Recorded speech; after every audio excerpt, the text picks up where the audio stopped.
अलैक्म वरहमतुल्लाहि वबरकातुहू। खांसी के लिए सआल जिसको बोलते हैं तिब्बी ज़बान में, खांसी के लिए एक बहुत ही प्यारा नुस्खा आप दोस्तों की नज़र करता हूँ। आपने ऐसा करना है कि 3 पाव अमलतास ले लेना है। अंसार स्टोर से आसानी से मिल जाता है और बड़ी बड़ी शाहराहों पर, सड़कों पर अमलतास के दरख्त देखने में आते हैं। अमलतास के दरख्त में के ऊपर लंबी लंबी फलियाँ लगती हैं। पहले वो सब्ज़ रंग की होती हैं और बाद में वो पक कर ब्लैक कलर की, काले रंग की फलियाँ हो जाती हैं। दरख्तों के ऊपर, सड़कों के किनारे ये फलियाँ लगती हैं।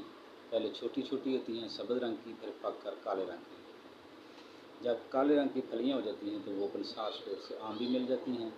आपने 3 पाव अमलतास लेना है और उसको आपने दर्रा कर देना है, मोटा मोटा कूट लेना है।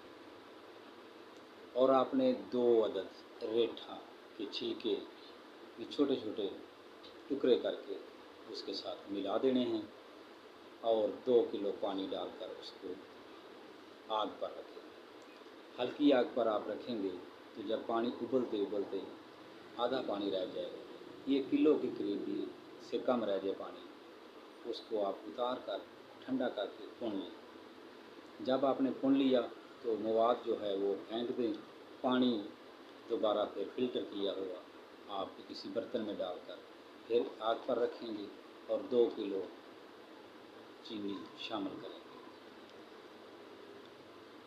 2 किलो चीनी शामिल करेंगे तो इसके साथ फिर वो कवाम पर आएगा तो ये आपका शरबत तैयार हो जाएगा। हमने आधा किलो चीनी भी शामिल करके इसके बहुत अच्छे रिज़ल्ट लिए हैं। अगर आप आधा किलो चीनी भी शामिल करेंगे तो आपको शरबत फिर भी तैयार हो जाएगा। जब आधा किलो चीनी शामिल करके शरबत तैयार करेंगे तो वो इंशाल्लाह आपकी खांसी के लिए बहुत ही लाजवाब सिरप तैयार होगा। 1 चम्मच आप सुबह शाम इस्तेमाल करें, खांसी वाले मरीज़ को इंशाल्लाह उसकी खांसी रुक जाएगी।